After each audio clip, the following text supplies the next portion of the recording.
నమస్తే, నేను మీ తేజ. కాకినాడ జిల్లా తుని మండలం దోండోక పంచాయతీ అగ్రహారం విలేజ్. 2.5 సంవత్సరాలు ఉన్న జ్ఞానేశ్వరి చాను ఆ పాప మిస్ అయ్యి ఈ రోజుకి 65 రోజులు అవుతుంది.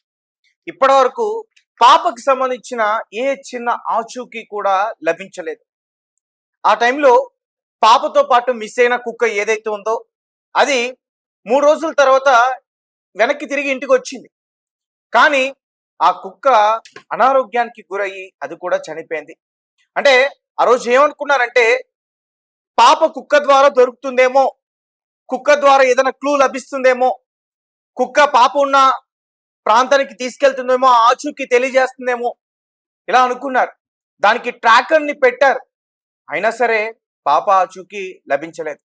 తర్వాత కుక్కకు సంబంధించిన సీసీటీవీ ఫుటేజ్ విజువల్స్ అన్ని కూడా బయటికి రావడం, ఆయా ప్రాంతాల్లో వెతకడం ఇవన్నీ కూడా జరిగాయి.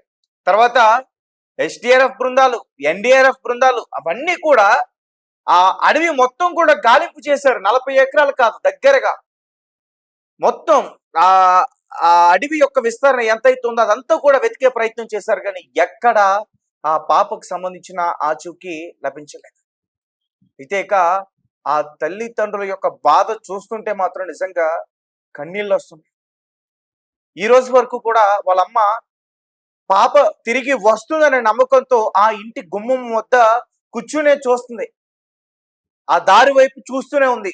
నా పాప వస్తుంది, ఖచ్చితంగా వస్తుంది అని చెప్పి.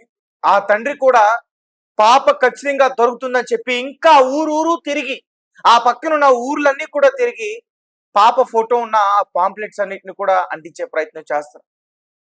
అయితే దీని గురించి తాజాగా నేను ఎందుకు చెప్తున్నానంటే వారు ఒక కుక్కను తెచ్చుకున్నారు. ఎస్, ఎందుకంటే పాప మిస్ అయింది, పాపతో పాటు కుక్క కూడా మిస్ అయింది, తిరిగి వచ్చి కుక్క చనిపోయింది. కానీ వాళ్ళు ఒక కుక్కను తెచ్చుకుని ఇప్పుడు వారు పెంచుకుంటున్నారు. పైగా ఆ కుక్కకి పేరు జాను అని పేరు పెట్టారు. ఎస్, నా జాను బ్రతికే ఉంది, ఎవరో గుర్తు తెలియని వ్యక్తుల దగ్గర ఆమె కిడ్నాప్ కి గురైంది, నా జాను ఎప్పటికైనా తిరిగి వస్తుందనే నమ్మకం నాకు ఉంది అంటూ కూడా ఆమె చెప్తుంది. అయితే చాలా మంది నెగిటివ్ గా రియాక్ట్ అయ్యారు. ఇదేంటి జాను బ్రతుకుంది అనే ఆశలు ఉన్నప్పుడు ఆ జంతువుకి ఇలా పేరు ఎలా పెడుతుంది ఆమె?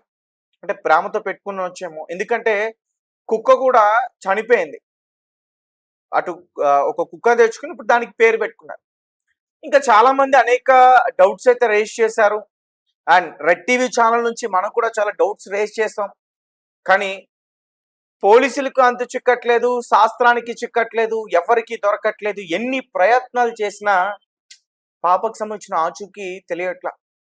కిడ్నాప్ కి గురైందా, లేదంటే ఏదైనా ప్రమాదానికి గురైందా, లేదంటే ఎవరైనా ఏదైనా చేశారా, అసలు ప్రాణాలతో ఉందా లేదా, ఇలాంటి విషయాలు ఏమి కూడా ఈ రోజు వరకు కూడా తెలియలే. ఇంకా కోటి ఆశలతో చూస్తున్నారు ఆ తల్లిదండ్రులు కూడా. పాప తిరిగి వెనక్కి వస్తుంది అనే నమ్మకంతోనే ఉన్నారంటే, ఎప్పటికైనా తిరిగి వస్తుందనే నమ్మకంతో ఉన్నారంట. అయితే ఆ ఓనర్ పైన చాలా డౌట్స్ రేస్ అవుతూ ఉన్నాయి. ఆ తోట ఓనర్ పైన అప్పట్లో కూడా చాలా డౌట్స్ వచ్చాయి. తర్వాత అతను ఎక్కడికో పారిపోతున్నాడని, ఎక్కడికో పరారయ్యాడని చెప్పి, ఆ తర్వాత ఆ ఊర్లోనే ఇంకొక వ్యక్తి రాంబాబు అనే వ్యక్తి, అలాగే ఒక నలుగురు ఇంటికి వచ్చారని చెప్పి ఇంకా అందరిని అవమానించారు. కానీ పోలీసులు నిజాన్ని మాత్రం తెలుసుకోలేకపోయారు. అసలు ఏం జరిగింది అనే విషయాన్ని ఇప్పటి వరకు తెలుసుకోలేకపోయారు. తర్వాత చాలా మంది ఆ విషయాన్ని మర్చిపోయారు. ఎస్, నిజంగా ఆ విషయాన్ని మర్చిపోయారు.